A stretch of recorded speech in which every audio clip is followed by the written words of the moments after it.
application or the applicant. Depending upon the circumstances, ethical rules may require a recusal when there is only the slightest appearance of a conflict of interest. If a regular member recuses, a supernumerary will vote in their stead unless both supernumeraries are already voting due to absence. The Planning Commission makes final decisions subject to appeal on subdivisions, planning approvals, and planned unit developments. The Planning Commission only makes recommendations on zoning applications, with the City Council making the final decision. At this time, I'd ask everyone to please silence or turn off their cell phones. I'd remind commission members and staff to use their microphones when addressing a question. At this time, we'll call the roll. Mr. Gant, Mr. Vallis. Here. Mr. Doyle. Ms. Sessions. Here. Mr. Amberger. Here. Mr. Daves. Mr. Hembry. Here. Ms. Latham. Here. Ms. Denson. Mr. Cameron. Here. Ms. Andrews. Here. Given absences, Mr. Cameron, as our supernumerary, will be voting on all applications. We'll go to the agenda for today. Item number 1 is a holdover. This is 6021, 6049, 6075 Middle Road, 5684, 5688 US Highway 90. Plan unit development application. Applicant's present, indicated he's in agreement with staff recommendations and conditions. Is there anyone here today who has questions regarding item number 1, Johnny's RV Park subdivision, or here in opposition? All right, we'll move to item number 2. This again is a holdover. It's 3518, 3530 Riviera de Cheyne Court. It's a subdivision application. Applicant's present, indicated he's in agreement with staff recommendations and conditions. Is there anyone here present today needing information on item number 2 or here to speak in objection to the application for 3518, 3530 Riviera de Cheyne? All right, we'll move to item number 3. This is a new subdivision application for 560 Hickory Street.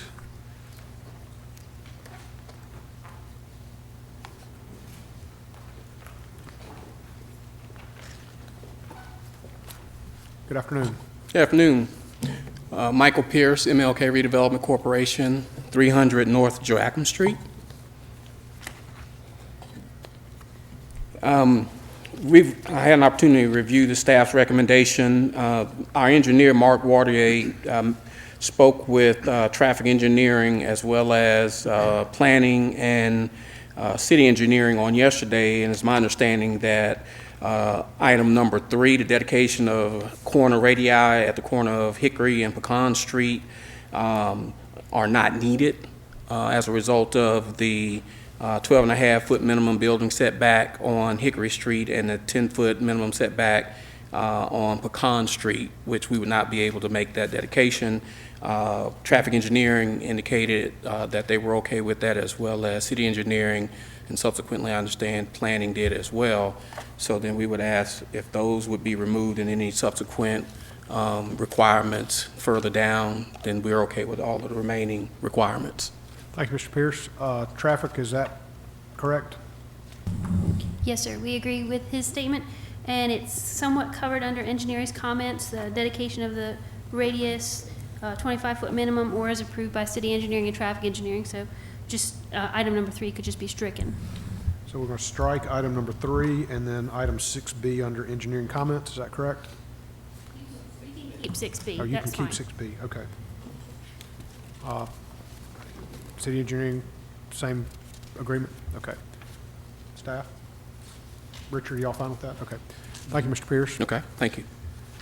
Anyone else needing information on item number 3 or having objections or comments? All right, we'll move to item number 4. These are our new planned unit development applications. Item number 4 is 1006 and a half, 1008 Caroline Avenue. Applicant's present, indicated he's in agreement with all staff recommendations and conditions.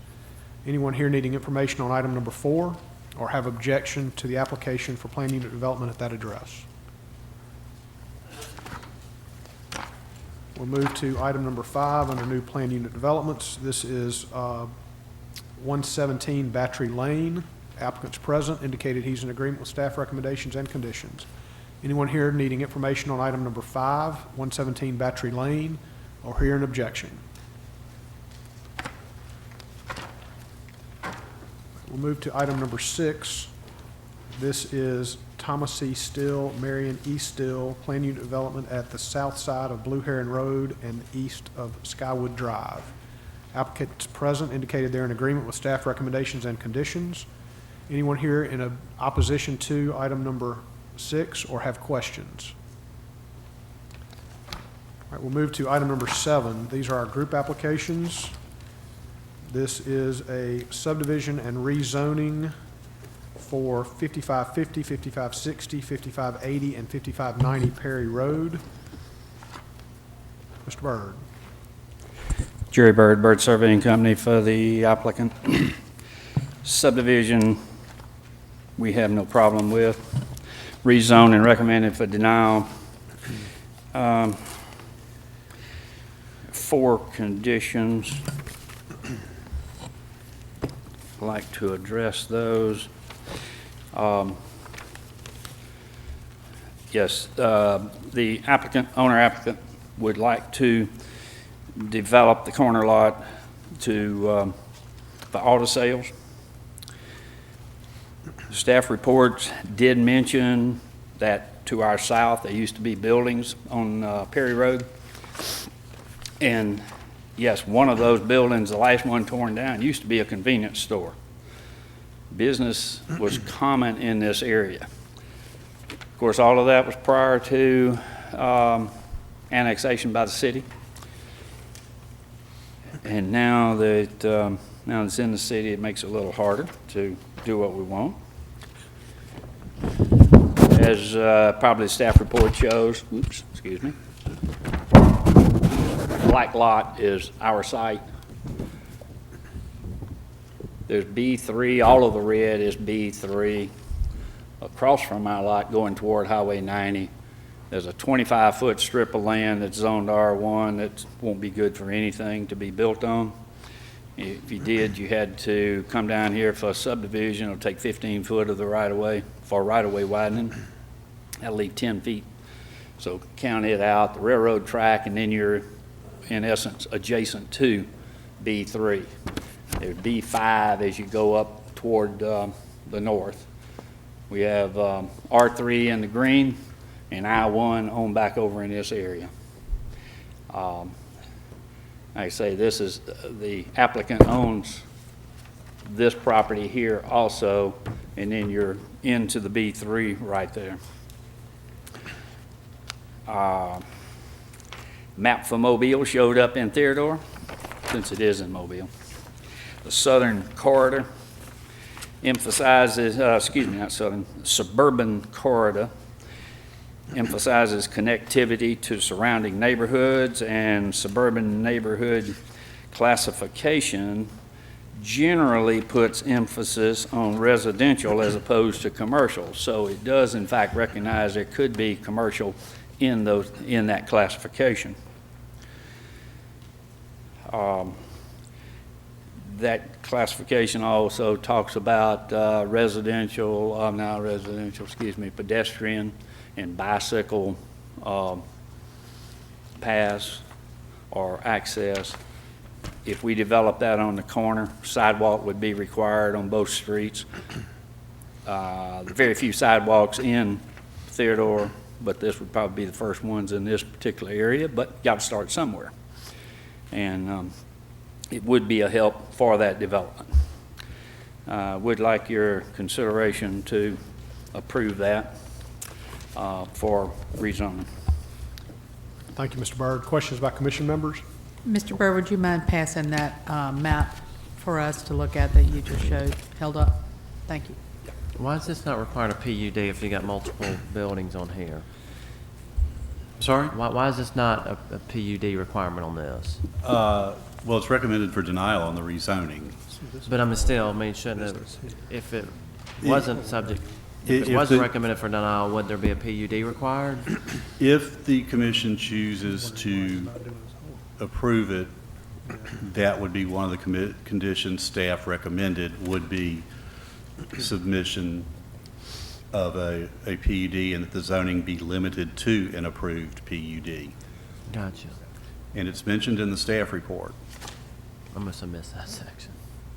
I'm sorry? Yeah, I didn't see that, but if it was, again, Jerry, if this was considered subject to a PUD, could the maintenance garage maybe be put over there closer to the railroad tracks and then this residential property buffered with the parking lot or something? Well, you couldn't put the garage on the other side of the road. I mean, it could be No, I mean, relocated maybe to a different area, we'll say the south property line where he is controlling what goes on that large lot. The PUD, no, I did not submit it. PUDs are site plan specific. And even though this is the size building and the placement that he talks about right now, if he was to drop 10 feet offside the building and shift it, it would have to be back down here again with another PUD showing a new location.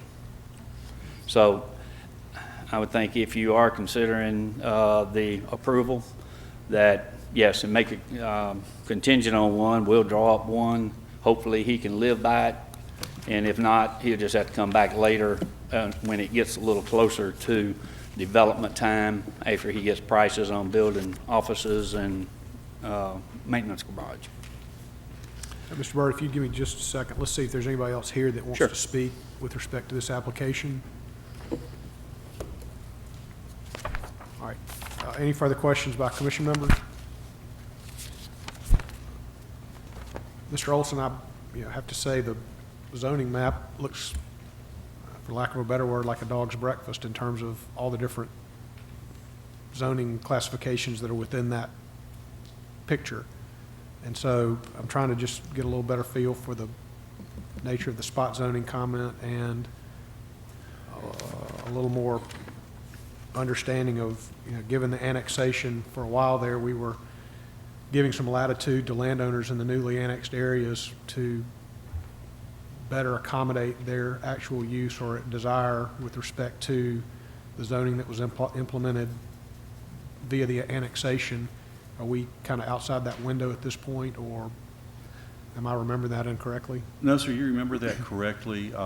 It has been, though, a few years since this area was annexed. I think some of the things that did also play into the staff recommendation were the residential and vacant residential properties to the southeast on Cary Hamilton Road. Actually, there appears to be some residential properties to the south, even in the B3. And then, as the report indicates in the recommendation, the map for Mobile does show this as a neighborhood area. But we do have some conditions prepared should the Planning Commission choose to consider approval of the application. Well, I think, given that information, I might ask the commission to consider voting on the subdivision application today and then holding over the zoning application for the next meeting, and let's have those conditions that we can consider, and then maybe call this for the zoning piece for a vote at the next meeting. Is that? Or would you, knowing that a PUD will be required, want to have the PUD submitted and consider them together? Mr. Burrow, will you come back down for a minute, please?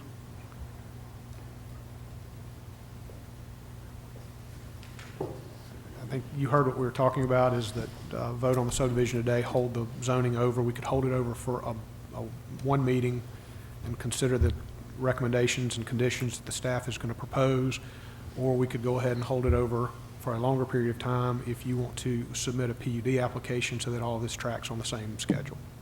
When would I have to have the PUD in? Absolute latest, Monday? That wouldn't work for next meeting. Oh, no. PUD is off the table I for the could do next it. meeting. All right, 2 meetings away? Yes, sir. Okay. All right. Let me just, again, Richard, I hate to ask so many questions, but if it was subject to a PUD, then they came in here and they just connected the maintenance garage to the office and didn't need a PUD, then what do we do? Then what do they do if they don't need a PUD? Unfortunately, Unfortunately, they would have to reapply to have that condition removed from the zoning. So you know for sure the buildings are going to be detached? No, I don't. Like I say, he brought me a sketch saying this is what I want. Gotcha. He might would consider either joining the two or eliminating one. All right, I mean, But I I just, need to get in touch with the owner. it's not my problem, I'm just curious. Yep. Does he have any desire to make the whole area, rezone it to B1? Not at this time. I don't think he has any plans for that. Any further questions by commissioners? And, All right, we'll move to item number, Mr. Chairman, if I yes, ma'am. may. Yes, sir. The holdover for 2 meetings, that meeting would be June 16th. July 7th. July 7th. Okay. When does it need to be in? June 6th. Wait, June July 2nd, then 7th. June 8th, isn't it?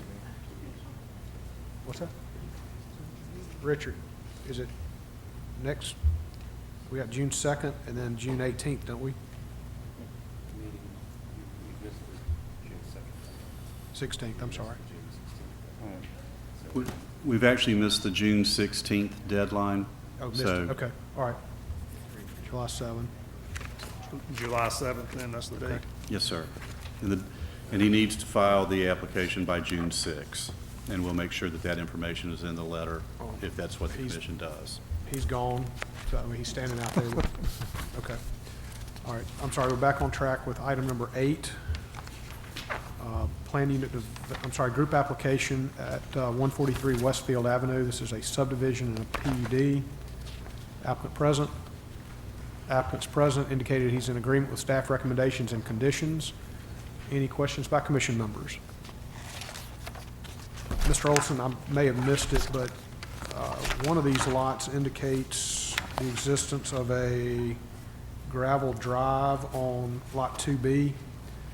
Is there a need to keep that, or is there a need to put a requirement that that is removed, or are we okay with that remaining? I believe engineering required the removal of that. Okay. All right, we'll move to item number 9. This is plan unit, it's a group application for 110, 120 Virginia Street. This is a subdivision and a rezoning. Is applicant present? Applicant's present, indicated he's in agreement with staff recommendations and conditions.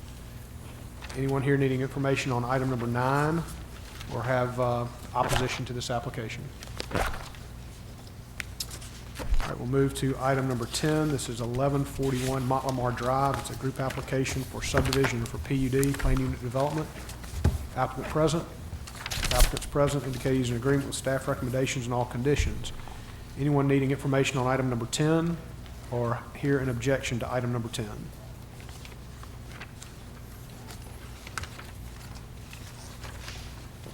All right, we'll go to deliberation session.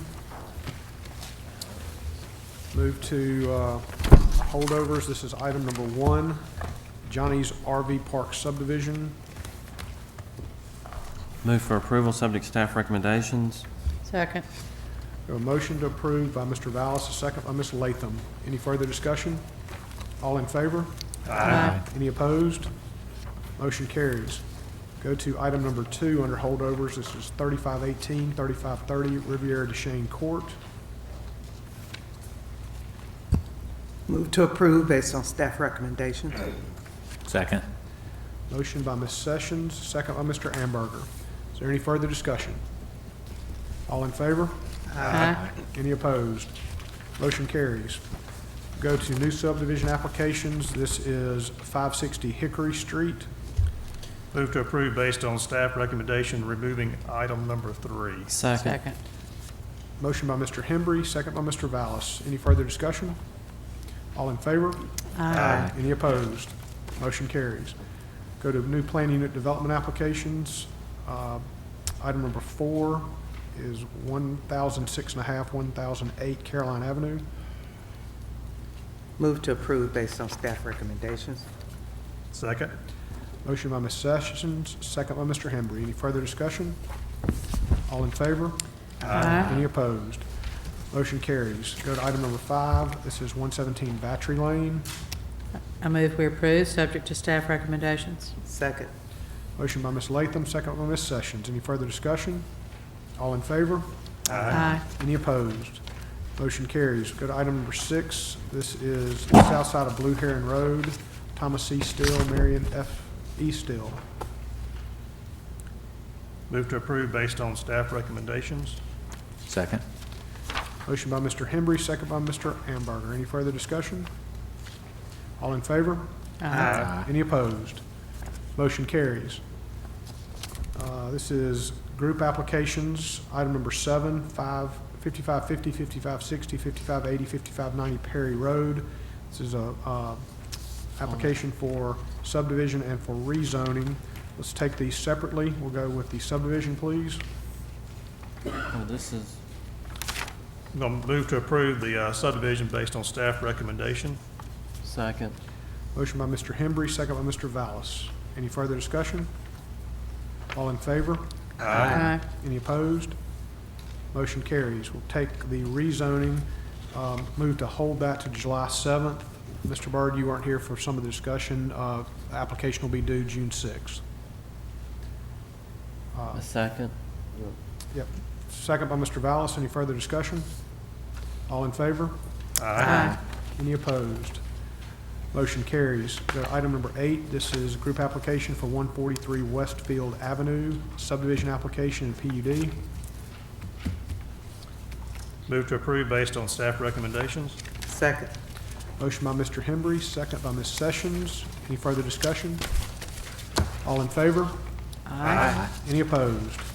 Motion carries. A group application for 110 and 120 Virginia Street. This is a subdivision application and a rezoning.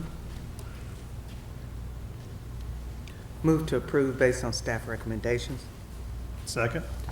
Motion by Ms. Sessions, second by Mr. Hembry. Is there any further discussion? All in favor? Aye. Any opposed? Motion carries. Final item on the agenda is item number 10, 1141 Montlamar Drive, application for subdivision and for a plan unit development. We want to take these two together. Yes, sir, please. Yeah.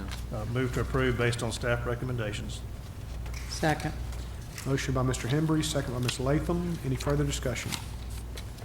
All in favor? Aye. Any opposed? Motion carries. All right, that completes our agenda. Mr. Olson, have you got any other business? I would just like to thank commission members for coming to the business meeting held prior to this meeting. I hope that the discussion was beneficial and that staff and Mr. Anderson were able to provide information that was helpful and maybe allay some of the concerns that some commission members had expressed previously.